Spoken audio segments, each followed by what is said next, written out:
की थी, उसी पर बेस कुछ प्रॉब्लम्स देखते हैं ताकि समझ में आए कि वो जो बातें कही गई थी प्रॉपर्टीज में वो सही है। तो एक क्वेश्चन लिया, क्वेश्चन ऐसा है कि if A is equal to, एक मैट्रिक्स है जिसकी वैल्यूज दे रखी हैं, एंट्रीज दे रखी हैं 1 -2 3, और यहाँ पर है -4 2 5। ये पहला मैट्रिक्स है ए। एंड दूसरा मैट्रिक्स है, ये है 2 3 4 5 2 1। 5 को थोड़ा ढंग से लिख लिया, 4 5। तो ये है 2/3 की मैट्रिक्स है। ये आपको दिख रही होगी 3/2 की मैट्रिक्स दिख रही होगी। ठीक है, तो ए और बी दो मैट्रिसेस हैं। आगे कहता है find A B and B A and decide if AB is equal to BA, if AB is equal to BA or not, ये आपको डिसाइड करना है। तो क्वेश्चन सबको समझ में आ गया है क्या? ए और बी दो मैट्रिक्स दे रखी हैं, ए बी का प्रोडक्ट निकालना है आपको, फिर उसके बाद बी ए का प्रोडक्ट निकालना है, यानी दो मैट्रिक्स आएंगी, और फिर आपको बताना है कि ए बी और बी ए बराबर होंगे कि नहीं होंगे। समझ में आया? तो यस। अगर समझ में आया तो कोई मुझे ए बी मैट्रिक्स जल्दी से बता सकता है क्या, कितना आएगा?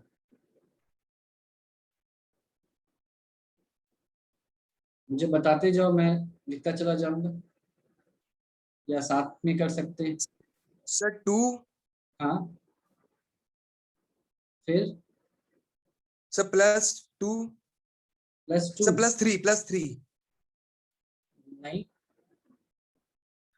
सर 2 + 3 आएगा ना सर। 1 को पहले 2 और 3 से दोनों से मल्टीप्लाई करेंगे, कैसे फिर कैसे? -2। एक मिनट एक मिनट एक मिनट तो 0 आएगा, एक मिनट पहला 0। एक मिनट देखो, ये जो होगा पहला रो पूरे पहले कॉलम से मल्टीप्लाई होगा।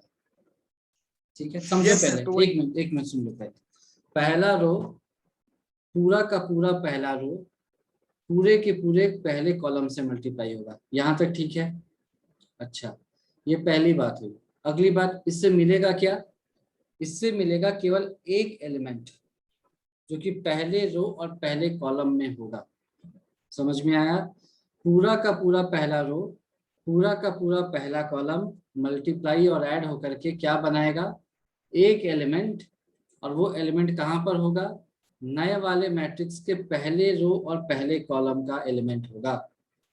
उसी तरह से मैट्रिक्स 1 का पहला रो जो है मैट्रिक्स 2 के दूसरे कॉलम से मल्टीप्लाई होगा पूरा, और क्या बनाएगा? नए वाले मैट्रिक्स के पहले रो और दूसरे कॉलम का एलिमेंट। समझ में आया कि ये सारे मल्टीप्लाई होके एक सिंगल एलिमेंट देते हैं मैट्रिक्स में, पूरा का पूरा रो या कॉलम नहीं देते हैं। यहाँ तक समझ में आनी चाहिए बात। इसमें कोई कंफ्यूजन है तो पूछ लो आप अभी।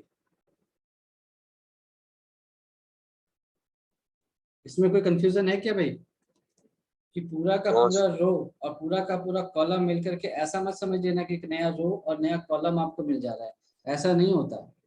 जिस रो और जिस कॉलम को मल्टीप्लाई किया जाता है उसके करस्पॉन्डिंग वाले रो और कॉलम का एक एलिमेंट मिलता है मात्र। ठीक है, मात्र एक एलिमेंट मिलता है। ठीक है, तो इस बात को समझते हुए अब आप मुझे बताओ कि 1 सबसे पहले किससे मल्टीप्लाई होगा? 2 से। 2 से, तो 2 आ गया। उसके बाद क्या मल्टीप्लाई होगा किससे? -2 4 से। 4 से, तो -2 4। -8 आ गया क्या? यस। ठीक है, उसके बाद 3 3 × 2 × 6। ठीक है, तो यानी ये सारी चीजें मल्टीप्लाई होके कहाँ पर आ रही है? नए मैट्रिक्स के पहले रो और पहले कॉलम में। ये बात समझ में आ गई अच्छे से, है ना? अब ये बताओ, अब बताओ कि मैं इस रो को इस पूरे रो को इस पूरे कॉलम से मल्टीप्लाई करूंगा तो मुझे नए मैट्रिक्स के किस जगह की वैल्यू मिलेगी? First to second column. First row First second row, column, exactly, very good. क्या वैल्यू मिलेगी बता दो? sir, 3 minus 10 plus 3. 3 minus 2 into 5 यानी -10 प्लस 3। ये Plus अग्री कर रहे हैं सभी? ठीक है, चलो। Yes sir. अब आते हैं पहले मैट्रिक्स जो क्वेश्चन में दे रखा है उसके दूसरे रो में, और उसको हम मल्टीप्लाई करते हैं पहले कॉलम से। तो नए वाले मैट्रिक्स के किस जगह की वैल्यू मिलेगी बताओ? sir, second row, first column. Second row first column, very good. अब वैल्यू बता दो। -8 plus 8 10। ठीक है, plus 10. +8 + 10, very good. अब देख सकते हो ये जो दूसरा रो है वो दूसरे मैट्रिक्स के दूसरे कॉलम से मल्टीप्लाई हो रहा है पूरा का पूरा। तो हमें क्या पता चलेगा? नए वाले मैट्रिक्स के दूसरे रो एंड दूसरे कॉलम का एक एलिमेंट, इसकी वैल्यूज बता दो आप मुझे। -12 + 10 + 5। Plus 5. ठीक है, वेरी गुड। तो ये आपको इसमें कोई गलती नहीं होनी चाहिए, ये बात बिल्कुल आपको समझ में आनी चाहिए। सुजल, समझ में आ गया तुम्हें ये अच्छे से कैसे मल्टीप्लाई करनी है अपने को?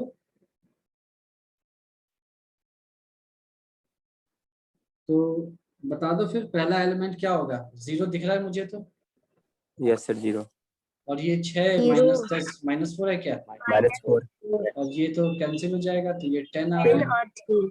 है ना, और ये 3 आ गया। ये मेरा ए बी मैट्रिक्स आ गया है 2/2 का। ठीक है, ये आसान है। अच्छा, अब मुझे बी ए निकालना है। तो बी ए निकालने के लिए चलो मैं एक बार फिर से यहीं पर वैल्यू लिख देता हूँ ताकि आपको दिक्कत ना हो। तो ए की वैल्यू फिर से लिख दी, ये था 1 - 2 3, या मैं उल्टा लिखता हूँ है ना, ताकि आपके दिमाग को कष्ट ना हो, है ना। जनरली उल्टा मल्टीप्लाई करना थोड़ा मुश्किल होता है, तो इसीलिए बी ए को पहले लिख दिया हमने यहाँ।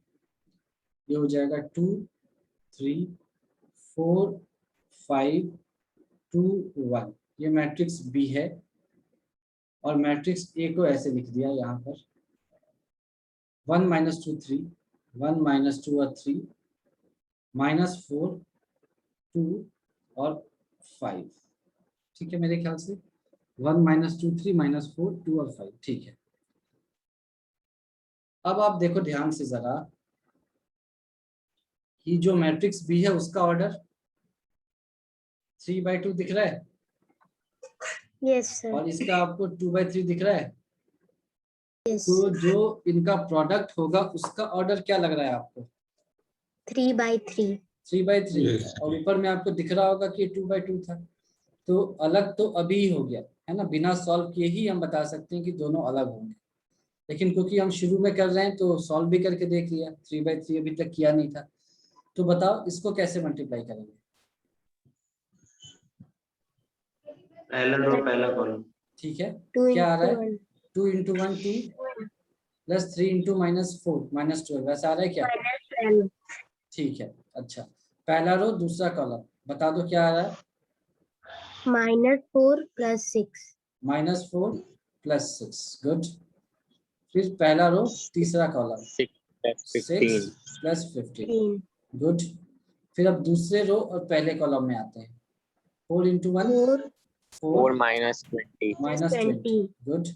फिर दूसरा रो दूसरा कॉलम -8 -8 plus 10. + 10, ठीक है। दूसरा रो 12 तीसरा कॉलम + 25।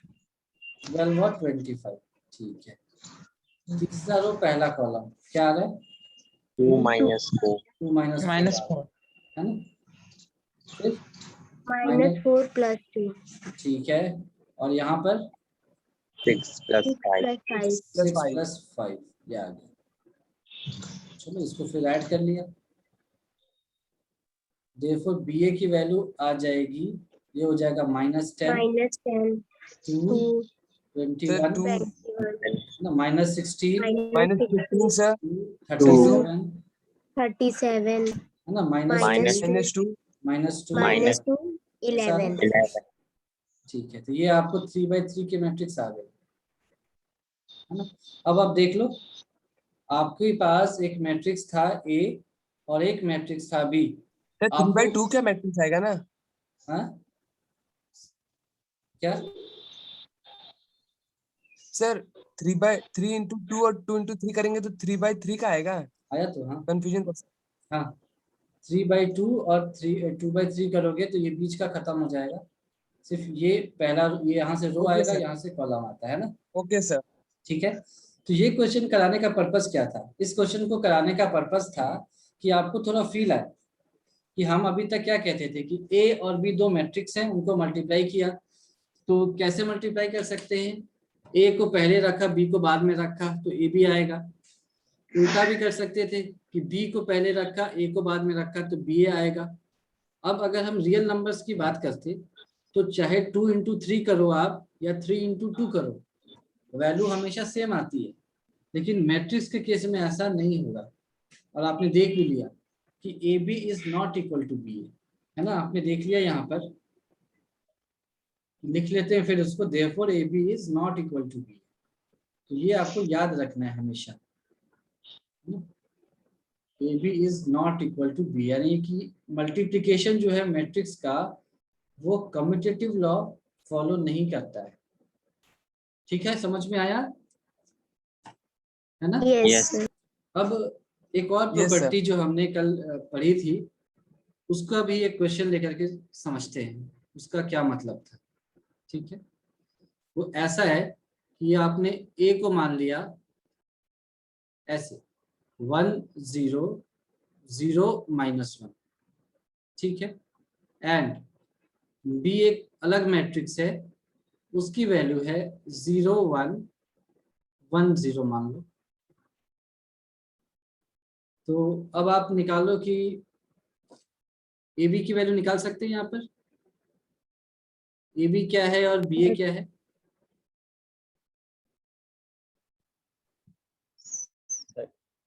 सर ए बी आएगा सर 0, ठीक है,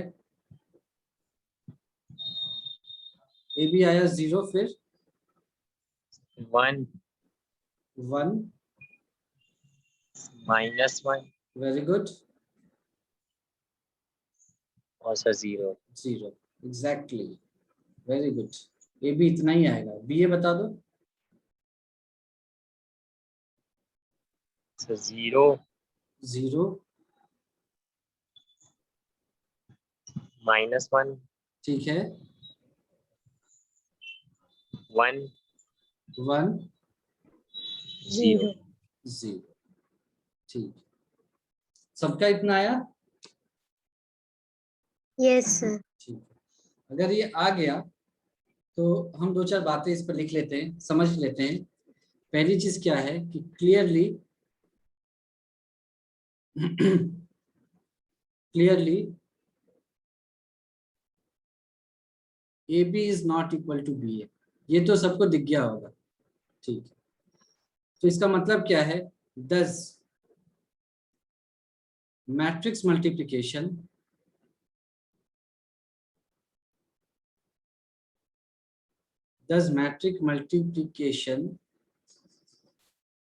is not commutative।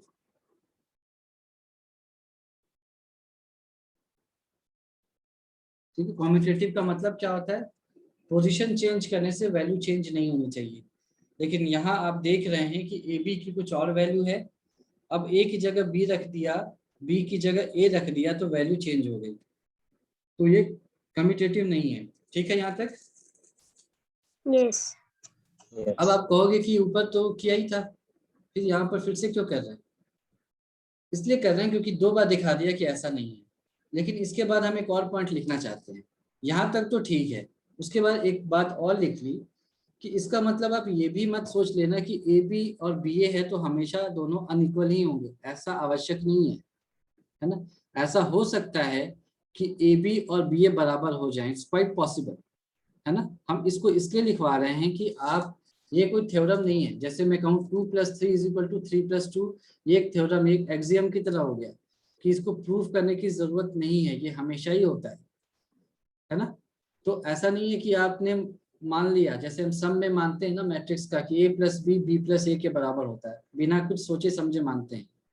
लेकिन अगर आपसे मैट्रिक्स दे दिया जाए ए और बी और पूछा जाए कि क्या ए बी एग्जिस्ट करेगा, तो आप देखोगे ऑर्डर चेक करके कि ए बी एग्जिस्ट करेगा या नहीं। फिर आपसे पूछा जाए कि क्या बी इंटू ए एग्जिस्ट करेगा, तो आपने फिर से ऑर्डर चेक किया और बताया कि हाँ मान लो कर रहा है, ऑर्डर सेम है, order same in the sense कि रो और कॉलम मैच कर रहे हैं, तो आपने बोला हाँ भाई बी ए भी एग्जिस्ट करेगा। अब सामने वाले ने आपसे आखिरी सवाल पूछा कि ए बी बी ए के बराबर होगा या नहीं होगा, तो फिर आप चुप हो जाएंगे, आपने कुछ भी नहीं बोला। आपने कहा कि हमने सॉल्व किया, उसके बाद ही हम बता सकते हैं। ए बी बी ए के बराबर हो भी सकता है और नहीं भी हो सकता है, ये ना तो कोई प्रॉपर्टी है ना ही कोई रिजल्ट है हमारे पास, हमें सॉल्व करके देखना होगा। This is the only way. तो उसी को यहाँ लिखाया जा रहा है कि matrix multiplication is not commutative. उसके आगे but this does not mean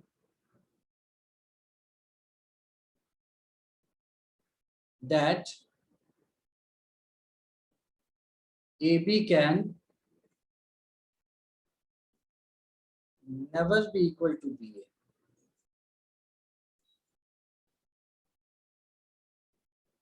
है ना, इसका मतलब ये भी नहीं है कि AB BA के बराबर कभी हो ही नहीं सकता, ऐसा नहीं है, हो भी सकता है।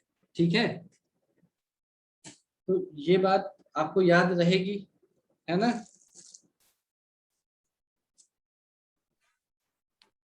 ये लिख लो तो फिर बताना मुझे। जैसा क्वेश्चन दिया रहेगा सर वैसा। हाँ, मतलब कहने का मतलब क्या है कि आप अगर मान लो ऑब्जेक्टिव में आ गया कि ए और बी दो मैट्रिक्स हैं और वो ऐसे मैट्रिक्स है कि ए इंटू बी भी पॉसिबल है, आपने चेक कर लिया ऑर्डर के हिसाब से कि ए इंटू बी का मल्टीप्लिकेशन पॉसिबल है एंड बी इंटू ए का मल्टीप्लिकेशन भी पॉसिबल है, और ऑप्शन में वो आपको दे रखा है कि A B is always equal to B A B is never equal to B A B and B A may be equal, तो आप थर्ड वाले ऑप्शन को टिक करेंगे, है ना। पहले दोनों ऑप्शन गलत है, इसका मतलब ये है ना। तो इसको आप हमेशा याद रखेंगे, ठीक है। इसको लिख लिया तो फिर बताना मुझे। नेक्स्ट क्वेश्चन पे चलते हैं।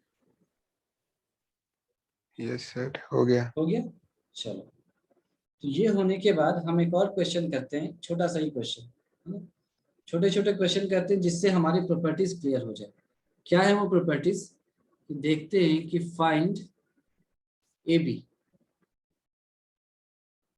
If A is equal to दे रखा है 0 -1 0 2, ऐसा दे रखा है ए मैट्रिक्स, है ना। एंड बी मैट्रिक्स दे रखा है, मान लो यहाँ दे दिया 3 और इधर 5 दे दिया और यहाँ पर 0 और 0 दे रखा है ना। सॉल्यूशन, तो पहला क्वेश्चन कि क्या ए इंटू बी पॉसिबल है। Yes sir. पॉसिबल है, कैसे पता, आपने ऑर्डर चेक किया 2 इंटू 2 2 इंटू 2, तो ये दोनों 2 बराबर हैं, तो ए बी इज पॉसिबल, तो लिख लिया ए इंटू बी इज पॉसिबल। ठीक है, अब जो मैट्रिक्स आएगा उसका ऑर्डर क्या होगा, ए बी मैट्रिक्स का ऑर्डर 2/2। 2/2 आएगा। Very good. तो अब लगे हाथ मुझे ए बी की वैल्यू भी बता दो तब जल्दी से। 0 0 0 फिर नल मैट्रिक्स। नल मैट्रिक्स है। नल मैट्रिक्स आ गया क्या सभी का, भाई देख लो, यस सर। है ना। इसको शॉर्ट फॉर्म में ऐसे लिखा जाता है, पूरा 0 से बड़ा करके ऐसे 2/2।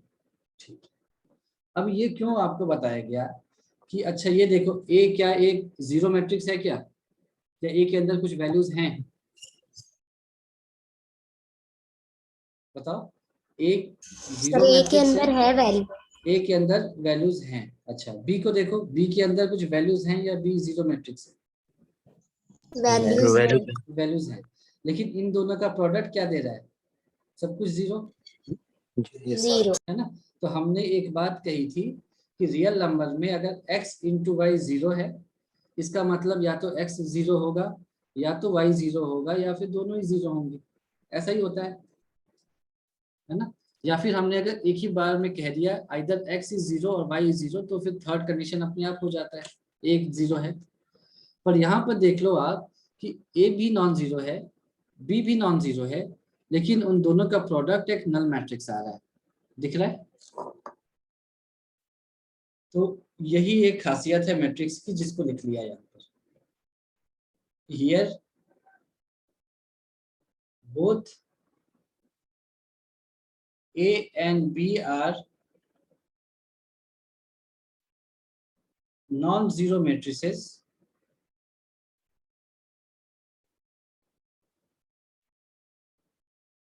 but their product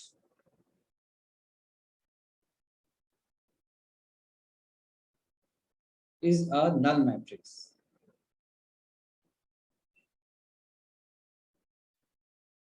ठीक है, बताओ इसमें कोई कंफ्यूजन है? इस बात को प्रमाणित कर दिया हमने। सर नॉट लिख गया। हाँ, क्या हुआ? बोलो भाई, क्या बोल रहे हो? समझ नहीं आया मुझे। यस सर समझ। है ना, यहाँ पर A और B दोनों नॉन जीरो मैट्रिसेस थे, लेकिन उनका प्रोडक्ट एक नल मैट्रिक्स आ गया, जीरो मैट्रिक्स आ गया। जो प्रॉपर्टी हमने कल लिखी थी उसको यहाँ पर हमने जस्टिफाई कर लिया है। ठीक है,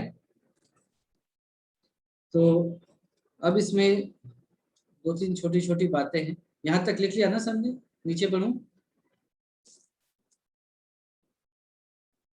यस सर। ठीक, तो यहाँ तक करने के बाद अब कुछ एक दो छोटी बातें हैं।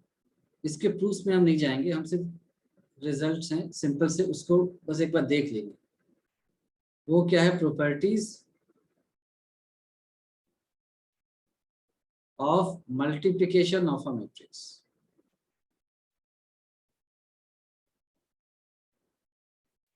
Properties of multiplication of matrices, यानी मैट्रिसेस की नहीं, उनके मल्टीप्लिकेशन की प्रॉपर्टीज होंगे। तो क्या है? पहला देखो, कम्यूटेटिव तो ये फॉलो नहीं करता है, हमने ऊपर अभी प्रूफ कर दिया है। तो उसके बाद एसोसिएटिव होता है, उसको देखा,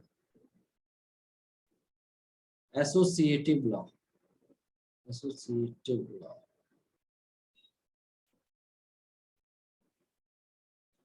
ये क्या बोलता है कि मेरे पास अगर दो मैट्रिक्स हैं A और B, इनको मैं मल्टीप्लाई कर दूं और फिर जो रिजल्ट आएगा उसको C से मल्टीप्लाई कर दूं, तो वो उसी के बराबर होता अगर मैं पहले A से B इंटू सी को मल्टीप्लाई करता। यानी B इंटू सी को मल्टीप्लाई किया और A इंटू जो B इंटू सी का वैल्यू आया था उससे मल्टीप्लाई किया, दोनों के सेम रिजल्ट आएंगे। और ये होगा कब? ये तब होगा whenever both sides of the equality are defined. Whenever both sides of equality are defined, यानी इक्वालिटी के दोनों तरफ जो चीजें हैं वो डिफाइंड होनी चाहिए, तभी हो पाएगा। मतलब कि A इंटू बी को मल्टीप्लाई किया जा सके, A इंटू बी को मल्टीप्लाई करके जो रिजल्ट आया उसको C से मल्टीप्लाई किया जा सके, यानी आपको रो कॉलम चेक करने होंगे।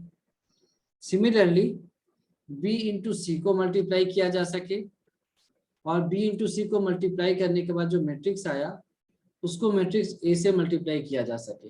यानी हर जगह आपको रो कॉलम चेक करने होंगे। अगर हर जगह इक्वालिटी होल्ड करती है तब ये सही है बिल्कुल। ठीक है, तो ये आपका एसोसिएटिव लॉ। एग्जाम में ऑब्वियसली आपको ऐसे ही क्वेश्चन दिए जाएंगे जिसमें ये सॉल्व हो सके, है ना। जिसमें इक्वालिटी होल्ड करे वही दिया जाएगा, नहीं तो कोई मतलब नहीं रहेगा। ठीक है, सर सारे केस में इक्वल होंगे? नहीं यही तो बोला ना, इक्वालिटी जब होल्ड करे तब, यानी जैसे पहले का रो और कॉलम अगले के रो और कॉलम से, मतलब कि पहले मैट्रिक्स का कॉलम दूसरे मैट्रिक्स के रो से अगर मैच करता है तब मल्टीप्लाई हो सकता है, उसी को यहाँ पर इक्वालिटी कह रहा है। ठीक है, तो मैंने ये कहा कि एग्जाम में जो क्वेश्चन आएंगे वो वैसे ही आएंगे, वैसे ही मैट्रिक्स आएंगे जिनके लिए ये फिजिबल होगा, वरना आपको दे दिया मैच ही नहीं करेगा तो मल्टीप्लाई कैसे करोगे। पर ये प्रॉपर्टी फिर भी याद होनी चाहिए आपको कि इक्वालिटी आपको चेक करनी होगी एक बार। ठीक है, उसका अगला है डिस्ट्रीब्यूटिव लॉ।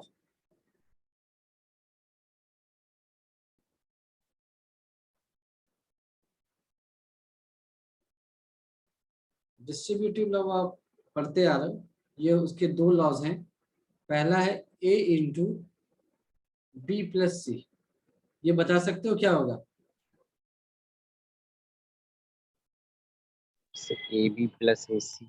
हाँ, ए बी प्लस ए सी, ये ऐसा ही होगा, इसी ऑर्डर में होगा। ए पहले बी के साथ प्लस ए फिर सी के साथ। ठीक है, अच्छा फिर जैसे लिख दिया उल्टा, ए प्लस बी इंटू सी, ये क्या होगा? AC plus BC। ए सी प्लस बी सी, सही है। और इसके लिए भी same, whenever both the sides of the equality are defined, इसके लिए भी सेम बात, लेकिन ये थोड़ा आसान है, दिख रहा है आपको, ए बी प्लस ए सी लिख दिया और ए प्लस ए सी प्लस बी सी लिख दिया। और जब आप सॉल्व करेंगे मैट्रिक्स को, और अगर ऐसा आ जाए, मान लो ए बी प्लस ए सी आ जाए, तब भी आपको ऐसे ही करना है, ए बाहर निकाल लिया कॉमन, बी प्लस सी, है ना। इसको ऐसे मत लिख देना, ये बाहर निकाल करके सी प्लस बी, ये गलत हो जाएगा, है ना। ऐसे ही करना है आप, ठीक, क्योंकि मैट्रिक्स में ऑर्डर मायने रखता है हर जगह। फिर आज की इसकी लास्ट प्रॉपर्टी भी देख लेते हैं, वो भी छोटी सी प्रॉपर्टी है कि एग्जिस्टेंस ऑफ मल्टीप्लिकेटिव आइडेंटिटी।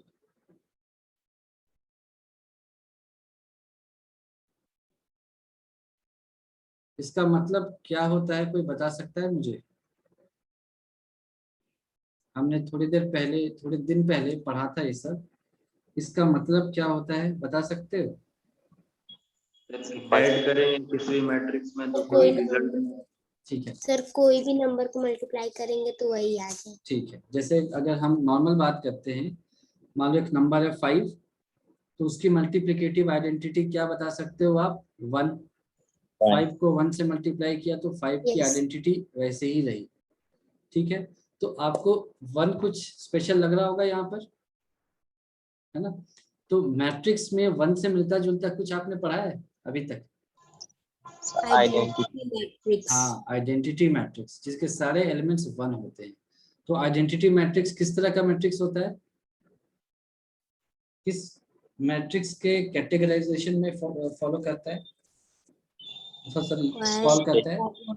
हाँ, सर स्केलर। स्क्वायर में भी और डायगोनल में भी और स्केलर में। मेन क्या है, सबसे मेन उसका क्लासिफिकेशन क्या है? सबसे main classification square matrix. Square matrix, exactly square matrix. इसका मतलब है कि अगर मैं मल्टीप्लाई करूंगा, तो अगर आइडेंटिटी मैट्रिक्स एक स्क्वायर मैट्रिक्स है, जैसे 5 इंटू 1, तो 1 की जगह अगर आइडेंटिटी मैट्रिक्स रख दिया, तो 5 की जगह जो मैं मैट्रिक्स रखूंगा उसको भी एक स्क्वायर मैट्रिक्स ही होना पड़ेगा। ये समझ में आया? सेम ऑर्डर का जो आपका ये जो है ना, जैसे मैं आइडेंटिटी मैट्रिक्स जो है स्क्वायर मैट्रिक्स है, तो 5 की जगह अगर मैं किसी मैट्रिक्स ए को रख रहा हूँ तो ए को भी एक स्क्वायर मैट्रिक्स ही होना पड़ेगा। ये बात समझ में आ गई आपको? नहीं तो मल्टीप्लिकेशन नहीं हो पाएगा। ठीक है, तो इसीलिए इसको यहाँ पर लिख दिया कि for every square matrix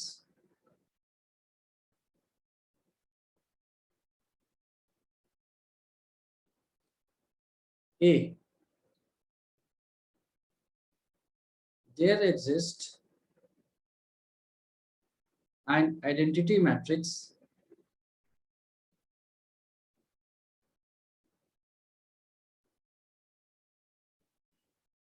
of the same order